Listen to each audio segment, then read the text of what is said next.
Hi good morning, how are you? હમણાં જ એક JEEની એક્ઝામ લેવાઈ ગઈ તાજેતરમાં, અને આપણે જોયું કે 4 સેમેસ્ટરનો સિલેબસ પૂરો કરીને જો JEEની એક્ઝામ આપવા જઈએ આપણે તો સારી રીતે આપણે પેપર લખી શકતા નથી. કહેવાનો અર્થ એ થાય કે JEEને એના ફોર્મેટ પ્રમાણે અલગ રીતે ભણવું જ પડે. અને મિત્રો, આપણે જાણીએ છીએ કે આપણા સિલેબસની સાથે આખો દિવસ જો બોર્ડ કે પોલબેનથી ભણ્યા કરીએ આપણે તો આપણો કોર્સ પૂરો થાય એવી શક્યતાઓ નથી. કહેવાનો અર્થ એ છે કે આને અલગ રીતે આપણે ભણવું પડે, અને એક વિનમ્ર પ્રયાસ એકેડેમી ઓફ મેથ્સે કર્યો છે કે વિડીયો લેક્ચર દ્વારા તમને શિક્ષણ આપવું. અને મિત્રો, આગળના સ્ટાન્ડર્ડમાં તમે જાશો એન્જિનિયરિંગમાં તો વિડીયો લેક્ચર દ્વારા ઘણા બધા કોર્સ તમારે ભણવા જ પડવાના છે. તો ટેવ અહીંથી કેમ ન પાડવી આપણે? અને આપણે જાણીએ છીએ આનો સૌથી મોટો ફાયદો આ છે કે તમે તમારી અનુકૂળતા પ્રમાણે ગમે ત્યારે આનો અભ્યાસ કરી શકો છો. ટાઈમ ટેબલની કોઈ આપણને પ્રોબ્લેમ નથી રહેવાનો. અને નંબર 2 કે જ્યારે એક્ઝામ પૂરી થાય પછી આપણે ધારો કે રિવિઝન કરવું છે 15 દિવસ માટે, તો આપણે રિવિઝન પણ આરામથી કરી શકીએ છીએ, જે માત્ર એક શિક્ષક દ્વારા શક્ય નથી હોતું. તો ચાલો આપણે આવું કરી રહ્યા છીએ JEE માટેનો વિડીયો લેક્ચર. અને મિત્રો, આપણે અહીંયા આવો તમને ખાનગીમાં વાત કરી દઉં કે કોઈ પણ નવી વસ્તુની શરૂઆત હોય એનો વિરોધ થવાનો. મિત્રો, યાદ કરો, વર્ષો પહેલાં બિસ્લેરી જ્યારે આવી ત્યારે કહેતા ઇન્ડિયામાં 10 રૂપિયાની કોઈ પાણીની બોટલ ન પીવે. આવું જ મોબાઈલમાં થયું હતું, આવું ટીવીમાં થતું, અને આમાં પણ થશે. પણ જવા દો, કાંઈ વાંધો નહીં, આપણે એ વસ્તુને જોઈ લેશું. હવે JEEનો પહેલો જે આપણો ટોપિક છે, સંકર સંખ્યાઓ શરૂઆત કરી રહ્યા છીએ. મિત્રો, થિયરી ખૂબ જ એની અંદર કન્ફ્યુઝડ કરે એવી છે, પણ એને નિરાતે આપણે વિગતવાર જોઈ રહેશું. અને એનો બેઝ છે ને એ દ્વિઘાત સમીકરણથી શરૂ થાય છે. તો આપણે દ્વિઘાત સમીકરણ છે ને ત્યાંથી આને સમજવાનો પ્રયાસ કરીએ છીએ. તો મિત્રો, અહીંયા કોઈ કંઈક દ્વિઘાત સમીકરણ લઈએ આપણે, ax² + bx + c = 0, a is not equal to 0. આ દ્વિઘાત સમીકરણ છે જે આની અંદર આપણે યાદ કરો ડેલ્ટા લેતા b² - 4ac, અને આની અંદર 3 પ્રકારના ડેલ્ટાની કિંમત મળતી. ડેલ્ટા > 0 હોઈ શકે, ડેલ્ટા = 0 હોઈ શકે, અને ડેલ્ટા <= 0 હોઈ શકે. અને ત્રણેય વિશેની આપણી પાસે વિશેષ માહિતી હતી કે ભાઈ ડેલ્ટા > 0 હોય તો 2 ભિન્ન વાસ્તવિક બીજ મળે. ડેલ્ટા = 0 હોય તો આપણે કહેતા કે અનન્ય બીજ મળે. અનન્ય બીજ શું કામ મળે? તો કે જેનો ડેલ્ટા 0 હોય એ જ વિઘાત સમીકરણ પૂર્ણાવર્ત પદાવલી હોય જ. અને ડેલ્ટા જો <= 0 મળે તો આનું વાસ્તવિક બીજ ન મળે, આવું આપણે કહેતા 10મા ધોરણમાં. અહીંથી દાખલો આપણે પૂરો કરી દેતા હતા. શું કામ? તો કે આ આપણે જાણીએ છીએ આ ત્રણેય વસ્તુઓને છે ને આપણે એક ઉદાહરણ દ્વારા સમજીએ છીએ. અને એની અંદર પહેલું ઉદાહરણ લઈએ, x² + 5x + 4 = 0. આ દ્વિઘાત સમીકરણ આપણને આપેલું છે ધારો કે, અને આની અંદર a = 1, b = 5, c = 4 છે. હવે આનો તમે ડેલ્ટા મેળવશો તો b² - 4ac, b² એટલે 25 - 4, 1 અને 4, તો 25 - 16 બરાબર થશે 9. ડેલ્ટા 9 છે, એનો અર્થ ડેલ્ટા > 0 છે. અને બે ભિન્ન વાસ્તવિક બીજ મળે, આ આપણે જાણીએ છીએ. હવે આગળ જોઈએ કે આ જ સમીકરણ છે ને આવી રીતે લેવામાં આવે, x² + 4x + 4 = 0. અહીંયા a = 1, b = 4, c = 4. આનો ડેલ્ટા મેળવશું તો b² - 4ac, b² એટલે 16 - 4, 1 અને 4, તો અહીંયા 16 - 16 જવાબ આવશે 0. એનો મતલબ ડેલ્ટા 0 મળ્યા. અહીંયા અનન્ય ઉકેલ મળશે, અનન્ય ઉકેલ મળે છે આનો. x² + 4x + 5 = 0, a = 1, b = 4, c = 5. Delta = b² - 4ac, તો 16 - 4 × 1 × 5, તો 16 - 20, તો -4 આવશે ડેલ્ટા. અહીંયા ડેલ્ટા છે ને એ <0 મળે છે. અહીંથી આપણે SSCમાં કહેતા હતા કે વાસ્તવિક બીજ મળે નહીં. વાસ્તવિક બીજ ન મળે એનો અર્થ શું? તો કે આપણે એનો ઉકેલ મેળવીએ, ચેક કરી શું થાય છે. તો જો આનો ઉકેલ મેળવીએ આપણે તો -b ± √delta/2a થાય. -b એટલે -4 પ્લસ ઓર માઇનસ ડેલ્ટાની કિંમત -4 અપોન 2 ઇન્ટુ 1. પ્રોબ્લેમ મિત્રો અહીંયા આવે છે, કારણ કે આપ જાણીએ છીએ કે ઋણ સંખ્યાનું વર્ગમૂળ નીકળી શકતું નથી, અને આ વર્ગમૂળ કાઢવા માટે શું કરવું જોઈએ કે જેથી કરીને આપણને ઉકેલ મળી શકે. તો અહીંયા માઇનસ જે નિશાની છે -1 એની જગ્યાએ એક નવો કોન્સેપ્ટ આવી રહ્યો છે, અને નવો કોન્સેપ્ટ છે એ આઈ સ્ક્વેર છે. આઈ સ્ક્વેર બરાબર -1, મતલબ i is equal to root of -1 થશે. એટલે વર્ગમૂળમાં -1ની જગ્યાએ તમે આઈ લખો તો આ માઇનસ નિશાની દૂર કરી શકીએ અને વર્ગમૂળ નીકળે છે. પરંતુ આ ઉકેલ જે છે એ કાલ્પનિક થઈ જશે, વાસ્તવિક નહીં રહે. તો વાસ્તવિક અને કાલ્પનિક બે શબ્દો આવ્યા છે, એને બરાબર સાચવીને રાખી અને આગળ આપણે હવે અહીંથી સંકર સંખ્યા કેમ શરૂઆત થાય છે આપણે જોઈએ છીએ. આની અંદર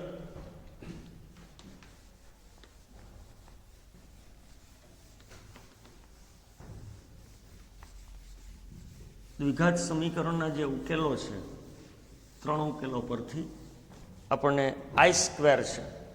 આઈ સ્ક્વેર આઈ છે ને એનું નામ આયોટા છે, આયોટા, અને આઈની કિંમત રૂટ ઓફ -1 છે. હવે જો આનો સ્ક્વેર કરીએ આઈ સ્ક્વેર તો -1 થઈ જશે. એટલે ઋણ સંખ્યાને દૂર કરવા માટેનો આ વિકલ્પ છે આપણી પાસે. અહીંયા આઈનો ક્યુબ કરીએ તો આઈ સ્ક્વેર ઇન્ટુ આઈ થશે, પણ આઈ સ્ક્વેર એટલે -1 અને ઇન્ટુ આઈ એટલે -i થાય. i⁴ કરીએ તો આઈ સ્ક્વેર કરી અને એનો સ્ક્વેર કરી શકાય, તો -1નો સ્ક્વેર એટલે +1 થાય. i5 લેશું તો 4થી શરૂ કરાય, i4 ઇન્ટુ આઈ, તો એનો અર્થ થશે i4 એટલે 1 અને i એટલે આનો જવાબ આવશે i. i6 લેશો તો આઈ સ્ક્વેરનો ક્યુબ કરી શકાય, અને આઈ સ્ક્વેરનો ક્યુબ એટલે આઈ સ્ક્વેર એટલે -1 અને એનો ઘન કરો તો જવાબ -1 આવશે. i7 લઈએ આપણે તો i⁻6 ઇન્ટુ આઈ કરી શકાય, તો i⁻6 એટલે -1 into I is equal two -i થશે. i8 કરીએ આપણે તો આઈ સ્ક્વેરની 4 પાવર લખી શકીએ છીએ આપણે, અને આ થશે -1ની 4 ઘાત એટલે 1 થઈ જશે. આ બધી જ કિંમતો આપણે મેળવ્યા પછી થોડુંક આની અંદર જો આપણે જોઈએ ચેક કરીએ તો આઈ સ્ક્વેર છે એની કિંમત -1 છે, ક્યુબની કિંમત -i, 4ની 1, 5ની i, વળી i6 કર્યું તો -1 આવી ગયા. એનો આ કિંમત રિપીટ અહીંયા થાય છે. એનો મતલબ આઈ સ્ક્વેરથી લઈને આપણે i5 સુધી જશું, પછી 6, 7, 8 આ કિંમતો, અને i9ની કિંમત આપણને ખબર પડી જશે કે આઈ જ આવશે. કહેવાનો અર્થ એ છે કે આઈ છે ને જે આયોટા એ 4 4ની ઘાતના ક્રમ પ્રમાણે ચાલે છે. એટલે આપણે જોઈએ કે 4 નંબર અને આઈને શું સંબંધ છે. આપણે ધારો કે કોઈ એક કિંમત લઈએ કે i⁴n, i⁴n plus 1, i⁴n plus 2, i⁴n plus 3, આ બધી કિંમતો છે આ આપણે મેળવીએ તો i⁴n છે એટલે એનો અર્થ થશે n belongs to capital N લઈએ આપણે, તો અહીંયા 1 લ્યો તો 4 ઘાત થાય અને i4c 1 થશે, 2 લેશો તો 8 ઘાત થશે, એનો જવાબ 1 આવશે. એટલે i⁴n હોય તો એનો જવાબ 1 જ આવે. આને i⁴n ઇન્ટુ આઈ કહી શકાય, પણ i⁴n એટલે 1 થાય અને એને ગુણ્યા i એટલે જવાબ આવશે i. અહીંયા i⁴n ઇન્ટુ આઈ સ્ક્વેર થાય, આ 1 થશે અને આઈ સ્ક્વેર એટલે -1, જવાબ -1 આવે. i⁴n ઇન્ટુ આઈ ક્યુબ થશે, તો i⁴n એટલે 1 અને આઈ ક્યુબ એટલે મિત્રો આપણે જોઈએ અહીંયા કે આઈ ક્યુબ એટલે -i થાય છે, એ અહીંયા -i મૂકશું તો આનો જવાબ -i થાય છે. જુઓ ફરીથી આ કિંમત 1, -1, i, -i, આનો જો ચારેયનો સરવાળો કરવામાં આવે તો આનો જવાબ 0 થાય છે. કહેવાનો અર્થ એ થશે કે i⁴n, i⁴n plus 1, i⁴n plus 2, i⁴n plus 3 આ 4 સંખ્યાનો સરવાળો કરવામાં આવે તો 0 થાય છે. અહીંયા હું તમને એક ખાનગીમાં વાત કરી દઉં, જો આઈની ગમે તે ઘાત હોય પણ 4 ઘાત એવી હોય કે જે ક્રમિક હોય અને અવિઘાતનો જો સરવાળો કરવામાં આવે તો 0 થાય ને થાય જ. આપણે એક ઉદાહરણ દ્વારા એને સ્પષ્ટ કરીએ. ધારો કે i/1995, i/1996, i/1997, i/1998, આમ 4 ક્રમિક ઘાત આઈની લેવામાં આવે અને એનો સરવાળો કરવામાં આવે તો આનો જવાબ 0 થાય છે. આ આપણે હંમેશા યાદ રાખશું. હજી વધુ આપણે, કારણ કે આઈ છે ને એના ઉપર સંકર સંખ્યાનો આધાર છે, એટલે એને વધારે ડીપમાં આપણે ક્લિયર કરવું હોય તો આપણે એક કિંમત લઈએ છીએ i/1998. તમારે શું કરવાનું આની કિંમત મેળવવી હોય તો કે આને 1998 છે એને તમે 4 વડે ભાગી નાખો, એટલે 4 4 16, 3 9 4 9 36, 3 38, 4 9 36 અને 2. આજે આપણે દેશી હિસાબ કર્યો છે. આને કઈ રીતે લખી શકાય તો કે આઈની આ બેયનો ગુણાકાર હોય, એટલે 4 × 499 અને પ્લસ આ 2 છે, આવી રીતે લખવું પડે આપણે આને. આવી રીતે આને આપણે લખી શકીએ ઘાત તરીકે લખવું હોય તો.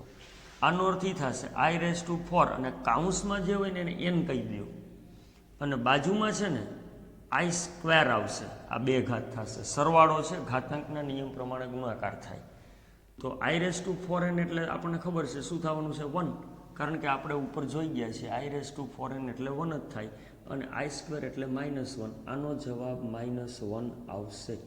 આનો જવાબ -1 આવશે. તો મિત્રો આ આઈ વિશેની બધી ડિટેલ માહિતી છે. આપ જોતા જઈએ કે અહીંથી આપણે શરૂઆત કરી હતી આઈ વિશે, આઈની 9 ઘાત સુધી જોયું તો 4 પછી કિંમત રિપીટ થતી હતી. પછી આઈની ઘાત હોય અને ક્રમમાં હોય 4 ઘાત તો સરવાળો 0 થાય. અહીંયા પછી ગમે તે કિંમતો આપેલી હોય પણ ક્રમિક હોય તો આનો જવાબ 0 થશે.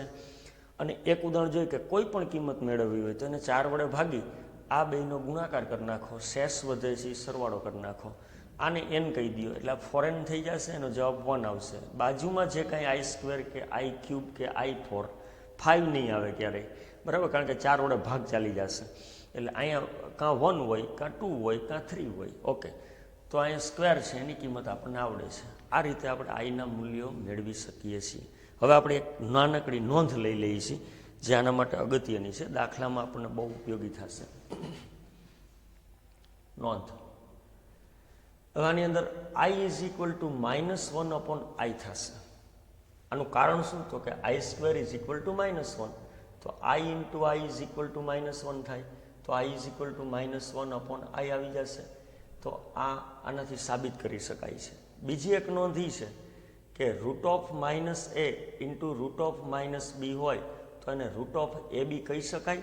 ન કહી શકાય, કારણ કે આ વાસ્તવિક રીતે ખોટી ધારણા છે. અને આ રીતે તમારે લખવું પડે ai², bi², આનું √ai, √bi. હવે આનો ab નો ગુણાકાર કરી શકો, ab અને i² થશે. i² એટલે માઇનસ અને આ થશે ab. તો મિત્રો આનો જવાબ છે, આ જ દાખલાનો જવાબ એ -ab આવી શકે. આ સત્ય છે, આ આપણી ધારણાથી પર છે. તો આપણે આ વિશે વિગતવાર બધી માહિતીઓ મેળવી લીધી. હવે આપણે એક વાસ્તવિક અને કાલ્પનિક સંખ્યાઓ દ્વિઘાત સમીકરણમાં જોયું હતું અને પહેલાંના ફેઝમાં, ત્યારે આપણે કીધું હતું કે આને સાચવીને રાખજો. હવે આપણે એક નવા ટોપિક ઉપર જઈ રહ્યા છીએ. ઓકે, ચાલો.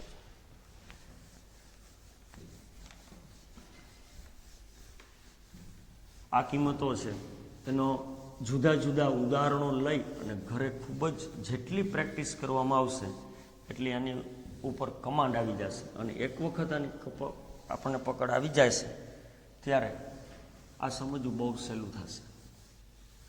આપણે સંકર સંખ્યાઓ વિશેની શરૂઆત કરી રહ્યા છીએ અને સંકર સંખ્યાઓ છે, ધારો કે z કોઈ સંકર સંખ્યા આપણને આપેલી છે અને z = x + iy. આપણે પહેલી એક સંકર સંખ્યા લીધી છે, z = x + iy.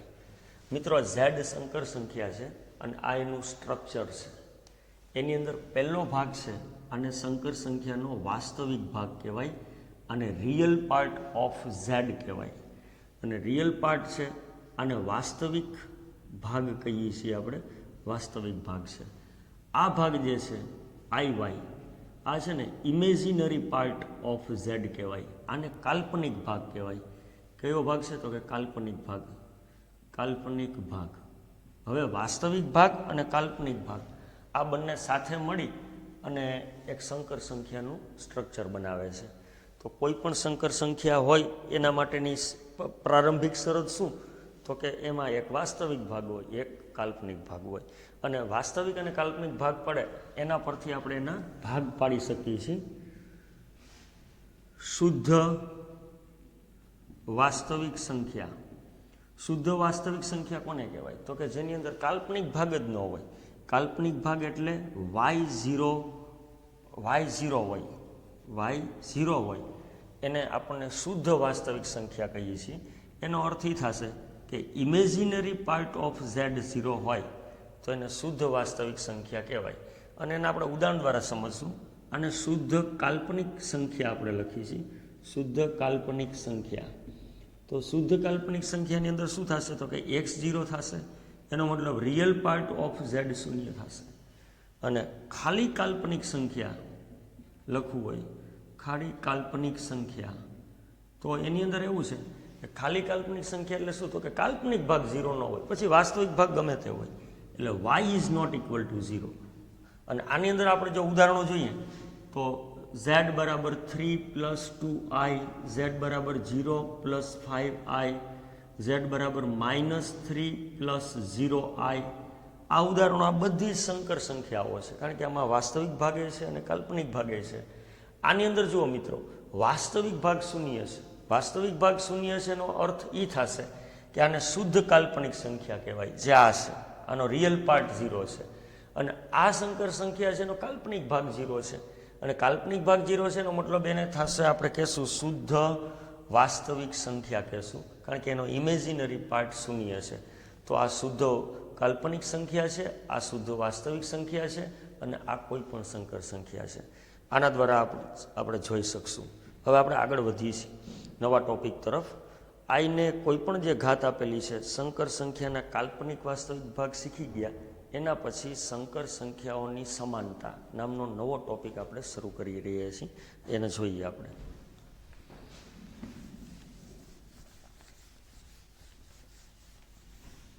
હમણાં જ સંકર સંખ્યા છે એના વિશેના વાસ્તવિક ભાગ, કાલ્પનિક ભાગ, આયોટા વિશેની માહિતી વિગતવાર જોઈ છે.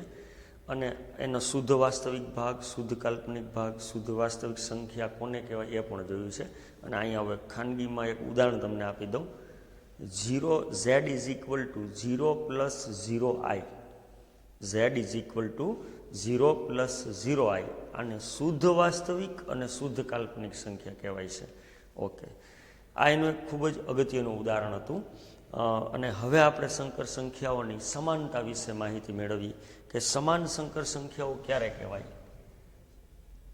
સંકર સંખ્યાની સમાનતા. આની અંદર સંકર સંખ્યાઓ આપણે બે લઈએ છીએ. z1 is equal two x1 + iy1 અને z2 બરાબર x2 + iy2. આ બે સંકર સંખ્યાઓને જો સમાન સંકર સંખ્યા ક્યારે કહેવાય? તો કે z1 બરાબર z2 લઈએ આપણે તો x1 + iy1 બરાબર x2 + iy2. આનો અર્થ એ થશે કે જો કોઈ બે સંકર સંખ્યાનો વાસ્તવિક ભાગ સમાન હોય અને કાલ્પનિક ભાગ સમાન હોય, જો બે સંકર સંખ્યાના વાસ્તવિક ભાગ સમાન હોય અને કાલ્પનિક ભાગ સમાન હોય તો ને તો જ આ બે સંખ્યાઓ છે એને સમાન સંકર સંખ્યાઓ કહેવામાં આવે છે. હવે મિત્રો, સંકર સંખ્યાની બેઝિક ક્રિયાઓ વિશે આપણે માહિતી મેળવવાની છે. અને સંકર સંખ્યાઓની બેઝિક ક્રિયાઓ જે છે એની અંદર સરવાળો, બાદબાકી, ગુણાકાર અને ભાગાકાર. આ સંકર સંખ્યાઓની બેઝિક ક્રિયાઓ છે. અને વિગતવાર આપણે એક પછી એક જોતા જઈએ.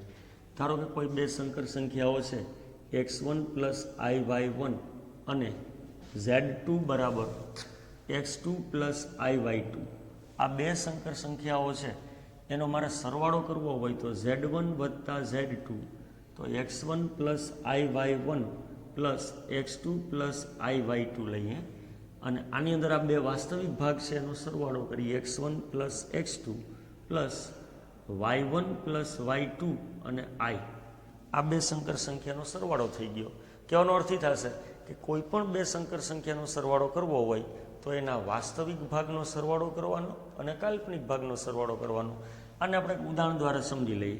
ધારો કે z બરાબર 2 પ્લસ 3i અને z2 બરાબર -3 -4i આ બે સંકર સંખ્યાઓ છે. આને આપણો સરવાળો કરવો હોય તો z1 પ્લસ z2 એનો અર્થ 2 પ્લસ 3i સરવાળો છે પણ નિશાની ઋણ છે એટલે માઇનસ જ રહેશે. તો વાસ્તવિક ભાગનો હિસાબ -1 થશે અને કાલ્પનિક ભાગનો હિસાબ -i થશે. આ બે સંકર સંખ્યાનો સરવાળો થઈ ગયો.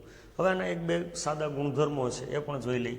ધારો કે કોઈ z1 વત્તા z2 કરીએ અને z2 વત્તા z1 લઈએ તો આના જવાબને કાંઈ અસર થતી નથી. મતલબ સરવાળો છે એ સમક્રમી છે. બીજી વાત, z1 વત્તા z2 વત્તા z3 લઈએ. અહીંયા z2 અને z3નું જૂથ લીધેલું છે.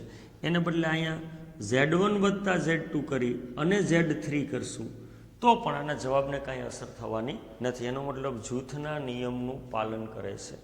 અને ત્રીજું, z વત્તા 0 0 વત્તા z લઈ અને તો પણ એનો જવાબ જો z આવી જાય તો આ શૂન્ય ઘટક છે એ સરવાળા માટે તટસ્થ ઘટક છે એવું કહી શકીએ છીએ. તો મિત્રો, આ સરવાળાની ક્રિયાથી સેમ આ રીતે તમે બાદબાકીની ક્રિયા કરી શકો છો અને એમાં મારી કોઈ જરૂરિયાત નથી.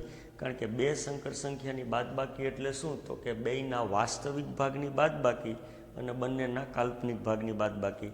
અને અહીંયા તમે માઇનસ નિશાની મૂકો તો આ પ્લસ પ્લસ થઈ જશે અને આના દ્વારા જ તમે બધું ક્લિયર કરી શકશો.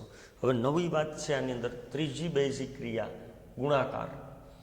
આ આપણા માટે થોડુંક નવું છે કારણ કે z1 બરાબર x1 પ્લસ iy1 અને z2 બરાબર x2 પ્લસ iy2 આ બે સંકર સંખ્યાઓ છે. આનો આપણે ગુણાકાર કરવો હોય તો આપણે સંકર સંખ્યાઓને બિંદુ સ્વરૂપે આગળ ભણવાના છીએ પણ આપણે એને હમણાં પણ જરૂર પડશે એટલે આપણે લઈ લેશું. અહીંયા z1 ઇન્ટુ z2 કરીએ તો એનો અર્થ થશે x1 વત્તા iy1 અને x2 પ્લસ iy2. અહીંયા છે ને આનો ગુણાકાર કરો તો x1 x2 plus i x1 y2 plus iy1 x2 plus i² y1 y2 થશે. પણ આનો જવાબ -1 થાય એટલે આ બેને સાથે લઈ લ્યો x1 x2 minus y1 y2 અને અહીંયા આવશે ગુણાકાર x1 x2 plus x1 y2 plus x2 y1 આ કિંમતો આવશે. આ છે ને બે સંકર સંખ્યાઓનો ગુણાકાર મળી ગયો. મિત્રો, આને સરળતાથી જો યાદ રાખવું હોય તો કે z1 છે ને એને બિંદુ સ્વરૂપે લખવું હોય તો પહેલો x1, y1 આ બિંદુ સ્વરૂપ થશે. પહેલો યામ વાસ્તવિક હોય, બીજો યામ કાલ્પનિક હોય. અને z2 લખીએ આપણે તો x2, y2 આવું થશે. અને આ બે જે કિંમતો છે હવે આને છે ને આ રીતે લખી અને કો એવું આપણે યાદ રાખશું. આ કો છે ને કોલમ છે, આ બીજો કો છે એ ક્રોસ છે. આનો કોલમનો ગુણાકાર કરો તો કે x1 x2 minus y1 y2 y1 અને y2 બે કોલમનો ગુણાકાર વત્તા i. હવે ક્રોસ કરી નાખો x1 y2 વત્તા x2 y1. પહેલામાં માઇનસ બીજામાં પ્લસ. તો મિત્રો, આ બે સેમ છે અને આ રીતે પણ સરળતાથી ગુણાકાર કરી શકાય છે. કોને કોનો ઉપયોગ કરીને કોલમ અને ક્રોસ આ ગુણાકાર છે. હવે આપણે ભાગાકાર વિશેની માહિતી મેળવવાની જે ચોથી બેઝિક ક્રિયા છે.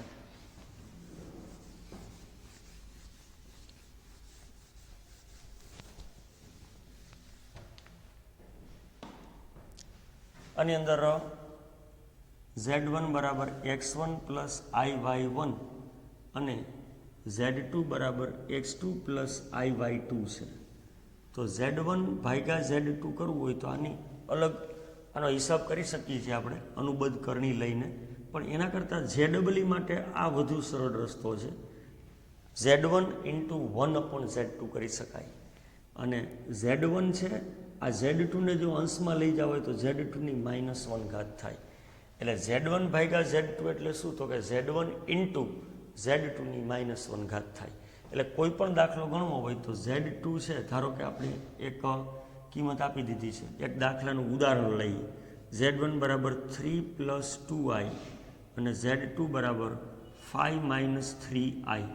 આવા બે સંકર સંખ્યા આપેલી છે, બરાબર. અને તો Z1/Z2 કેટલા થાય, આવો પ્રશ્ન પૂછ્યો છે.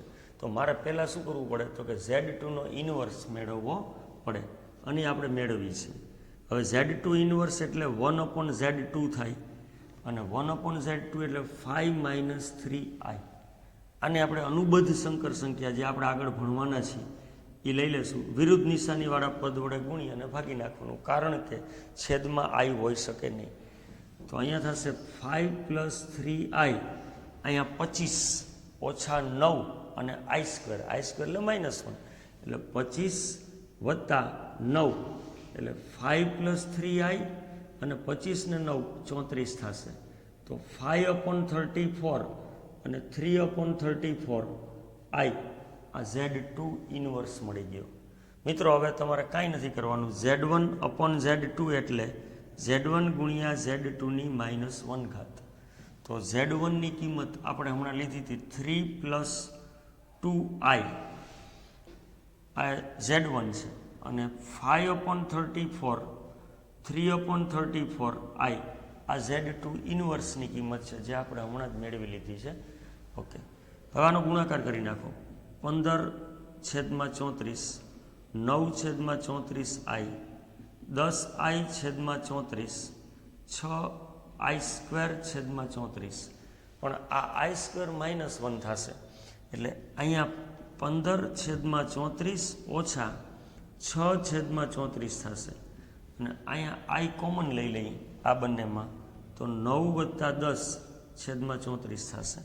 તો 15માંથી 6 બાદ કરશો, 9/34 વત્તા 19/34i આ બે સંકર સંખ્યાઓનો ભાગાકાર છે.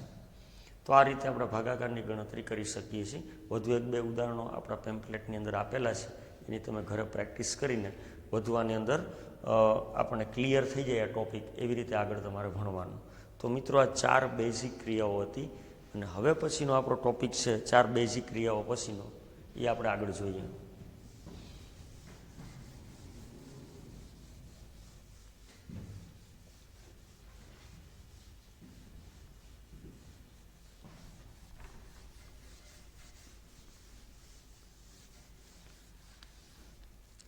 ચાર બેઝિક ક્રિયાઓ પછી આપણા માટે હવે સંકર સંખ્યાઓ છે એની અભિવ્યક્તિઓ આવશે. આ જે અભિવ્યક્તિઓ છે, એટલે કે સંકર સંખ્યાને કેવી રીતે અભિવ્યક્ત કરી શકાય, કેવી રીતે દર્શાવી શકાય, એને સંકર સંખ્યાની અભિવ્યક્તિઓ કહેવાય. આની અંદર અભિવ્યક્તિઓ છે સંકર સંખ્યાની, એની અંદર કાર્તેજ્ય સ્વરૂપ આવશે, કાર્તેજ્ય સ્વરૂપ. બીજું ત્રિકોણમિતીય ઓર ધ્રુવીય સ્વરૂપ આવશે. અને ત્રીજું છે ઘાતાંકીય ઓર ઓઇલર ફોર્મ, ઓઇલર સ્વરૂપ. તો આ 3 છે ને અભિવ્યક્તિઓ છે સંકર સંખ્યાની. સંકર સંખ્યાને 3 રીતે દર્શાવી શકાય, અથવા આપણે ભણવામાં આવશે સંકર સંખ્યા 3 સ્વરૂપે હોઈ શકે છે. એક તો કાર્તેજ્ય સ્વરૂપે હોય, ત્રિકોણમિતિ અથવા ધ્રુવી સ્વરૂપે હોય, અથવા તો ઘાતાંકી સ્વરૂપે હોય. 3થી વધારે સ્વરૂપો નથી. તો અભિવ્યક્તિઓ છે ને આપણે વિગતવાર જરાક જોતા જઈએ. એની અંદર પહેલું સ્વરૂપ છે જે કાર્તેજ્ય સ્વરૂપ છે, અને કાર્તેજ્ય સ્વરૂપ છે એનો આપણે અભ્યાસ કરીએ છીએ. હવે આ કાર્તેજ્ય સ્વરૂપ છે આપેલું, એની અંદર કોઈ પણ સંકર સંખ્યા છે એને આપણે ગ્રાફ ઉપર લઈ જઈશું, XY સમતલ પર, અને આપણે જોઈએ કે એનો આલેખ કેવા પ્રકારે હોય, કેવી રીતે સંકર સંખ્યાને દર્શાવી શકાય. X અને Y અહીંયા ઉગમ બિંદુ છે. હવે હું Z બરાબર ધારો કે X + IY છે, આ એનો વાસ્તવિક ભાગ છે, આ એનો કાલ્પનિક ભાગ છે. આને તમારે બિંદુ સ્વરૂપે લખવું હોય યામ સમતલ પર, આને XY પદ્ધતિ કહેવાય. શું કહેવાય આને? XY પદ્ધતિ. તો એની અંદર પહેલો યામ છે એ વાસ્તવિક કોમા બીજો ભાગ છે એ કાલ્પનિક આવશે. કોઈ પણ બિંદુ સ્વરૂપે સંકર સંખ્યાને લખવી હોય તો પહેલો વાસ્તવિક યામ આવશે, બીજો યામ હશે એ કાલ્પનિક. કારણ કે આ એક્સ અક્ષ છે ને એને રિયલ અક્ષ કહેવાય, આ રિયલ એક્સિસ છે, અને આ છે ને એ ઇમેજિનરી અક્ષ છે. એટલે એક્સ અક્ષને વાસ્તવિક અક્ષ કહી શકાય અને વાય અક્ષને કાલ્પનિક અક્ષ કહેવામાં આવે છે. એટલે વાસ્તવિક કિંમતો બધી એક્સ અક્ષ પર હશે અને કાલ્પનિક કિંમતો બધી વાય અક્ષ પર હશે. એટલે આપણે કોઈ પણ બિંદુ પી અહીંયા લખવું હોય તો પી ઓફ એક્સ વાય લખી શકાય આને સાપેક્ષમાં. તો અહીંથી એક્સ અક્ષ ઉપર તમે જે કિંમત મળે છે આ વાય મળશે અને વાય અક્ષ ઉપરની કિંમત એક્સ મળશે. આ એક્સ થશે, આ વાય થશે, આ એક્સ થશે. તો અને ઉગમ બિંદુથી આ બિંદુ સુધી આપણે જો આ લંબાવી દઈએ રેખાખંડને તો એનો સરવાળો થશે એક્સ અને વાયનો. હવે આ એક્સ અને વાયનો સરવાળો આવે છે. અહીંયા કોઈ એક્સ અક્ષની ધન દિશા સાથેનો ખૂણો થીટા, આ એનું ફોર્મ છે, આ કાર્તેજ્ય ફોર્મ છે, એક્સ વાય સમતલ છે. આના 4 નામ આપી શકાય. અને સંકર સંખ્યાનું નિરૂપણ કહી શકાય, કાર્તેજ્ય સ્વરૂપ કહેવાય, આર્ગેન્ડ સમતલ કહેવાય અથવા એક્સ વાય સમતલ કહેવાય. આ 4 નામ અલગ છે પણ આકૃતિ એક જ છે. ફરીથી જોઈ લઈએ મિત્રો, આ એક્સ અક્ષ છે અને વાસ્તવિક અક્ષ કહેવાય, વાય અક્ષને કાલ્પનિક અક્ષ કહેવાય. કોઈ પણ સંકર સંખ્યા હોય એનો એક્સ્યામ છે એ બિંદુનો એક્સ્યામ એ વાસ્તવિક ભાગ હોય અને કાલ્પનિક ભાગ છે એ વાયયામ હોય. આવા બિંદુને જો તમે એક્સ વાય સમતલ પર મૂકો તો આવા સમતલને આર્ગેન્ડ સમતલ કહેવામાં આવે છે. ખાસ યાદ રાખજો, આનું નામ આર્ગેન્ડ સમતલ છે. સંકર સંખ્યાનું જો એક્સ વાય સમતલમાં નિરૂપણ કરીએ તો આને આર્ગેન્ડ સમતલ કહેવાય અથવા કાર્તેજ્ય સ્વરૂપ કહેવાય. અને આના પરથી કાર્તેજ્ય સ્વરૂપની અંદર એક વસ્તુ આપણે શીખવાની એ છે કે અહીંયા ઓના યામ ઉગમ બિંદુ છે એ તો 0 0 હોય અને પી છે એ એક્સ વાય છે. તો OP is equal to under root x ઓછા 0નો વર્ગ એટલે એક્સ સ્ક્વેર અને વાય ઓછા 0નો સ્ક્વેર એટલે વાય સ્ક્વેર. અને ઓપીને આપણે ઝેડના માનાંક તરીકે લખશું. અહીંયા આ અંતર છે ને એને મોડ ઝેડ કહેશું. મોડ ઝેડ એટલે આ અંતર થશે ઓ ને પી વચ્ચેનું, અને એને ક્યારેક આર પણ લેશું આપણે આગળ સમીકરણમાં. એટલે આપણે આમાંથી ટોટલ સમજવા જેવી બાબત કઈ તો કે રિયલ અક્ષ છે એ એક્સ અક્ષ છે, વાય અક્ષ છે એ કાલ્પનિક અક્ષ છે, અને પી બિંદુ છે જો કોઈ સંખ્યા સંકર સંખ્યાને બિંદુ સ્વરૂપે લખવું હોય તો એ વાસ્તવિક ભાગ એક્સયામ થશે અને કાલ્પનિક ભાગ વાયયામ થશે. અને ઓથી પીનું જે અંતર છે એને મોડ ઝેડ અથવા આર દ્વારા સંકેતો આપણે ઉપયોગ કરશું. અને નંબર 2, અને એક્સ અક્ષની સાથે જો કોઈ થીટા ખૂણો બનાવશે બરાબર તો આના યામ થશે એ આગળના આપણે ધ્રુવીય સ્વરૂપમાં શીખવાના છીએ. પણ યુઝ્યુઅલ આને જે આપણે સ્વરૂપ આપણી સામે છે એને કાર્તેજ્ય સ્વરૂપ કહેવાય. હવે આપણે નંબર 2 બીજું સ્વરૂપ જે છે ધ્રુવીય અથવા ત્રિકોણમિતીય સ્વરૂપ, આના વિશે આપણે અભ્યાસ કરશું.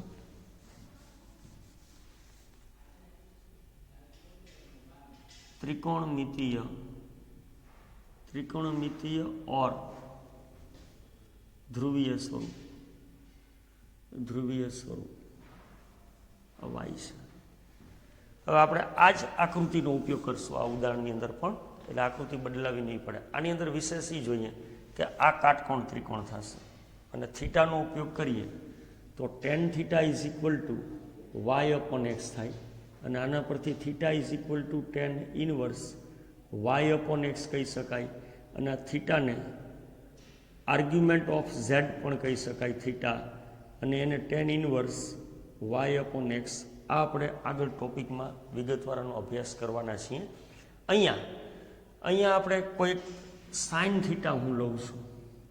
સાઇન થીટા મિત્રો આપણે જાણીએ છીએ કે સામેની બાજુ છેદમાં કર્ણ એટલે વાય અપોન મોડ ઝેડ આપણે લખી શકીએ, વાય અપોન મોડ ઝેડ. અને cos theta is equal two પાસેની બાજુ છેદમાં કર્ણ આવશે, એટલે પાસેની બાજુ એટલે એક્સ એના છેદમાં મોડ ઝેડ આવશે. તો Y is equal to mod Z sine theta અને X is equal to mod Z cos theta થશે. હવે સંકર સંખ્યા આપણી પાસે જે હતી, સંકર સંખ્યા એનું નામ z બરાબર x પ્લસ આઈ વાય હતું. યાદ કરો આપણી પ્રારંભિક સંકર સંખ્યા કાર્તેજ્ય સ્વરૂપ કહેવાય. તો એક્સની જગ્યાએ આ કિંમત મૂકશું mod Z cos theta i અને વાયની જગ્યાએ મોડ ઝેડ સાઇન થીટા લેશું. તો આની અંદર મોડ ઝેડ કોમન કાઢી લેશું તો કોસ થીટા પ્લસ આઈ સાઇન થીટા થશે. અને મોડ ઝેડ આ છે, આ સંકર સંખ્યાનું ત્રિકોણમિતીય અથવા ધ્રુવીય સ્વરૂપ કહેવાય. અને બીજા ફોર્મમાં લખવું હોય તો આર કોસ થીટા પ્લસ આઈ સાઇન થીટા સ્વરૂપે પણ લખી શકીએ. બે એક જ બાબત છે, કારણ કે ઝેડ મોડ ઝેડ અને આર એક જ છે એ આપણે ક્યારના જાણીએ છીએ. આ મોડ ઝેડ અને આર બે એક જ છે. તો આ જે સ્વરૂપ આવ્યું છે આપણી પાસે અને ધ્રુવીય અથવા ત્રિકોણમિતિ સ્વરૂપ કહેવાય છે. અને આને વ્યાપક સ્વરૂપમાં લખવું હોય તો ઝેડ બરાબર R cos 2k pi plus theta વત્તા i sine 2k pi plus theta સ્વરૂપે લખી શકાય છે, જ્યાં k બિલોંગ્સ ટુ n હોય છે અને થીટા છે એ tan inverse y upon x હોય છે અને મોડ ઝેડ બરાબર આર હોય છે. આ એનું વ્યાપક સ્વરૂપ છે ત્રિકોણમિતિના ધ્રુવીય સ્વરૂપનું. કોઈ પણ ધ્રુવીય સ્વરૂપ હોય આ સ્વરૂપે તમે એને લખી શકો છો. તો મિત્રો આપણે બે વસ્તુનો અભ્યાસ કર્યો, કાર્તેજ્ય સ્વરૂપ અને ધ્રુવીય સ્વરૂપ.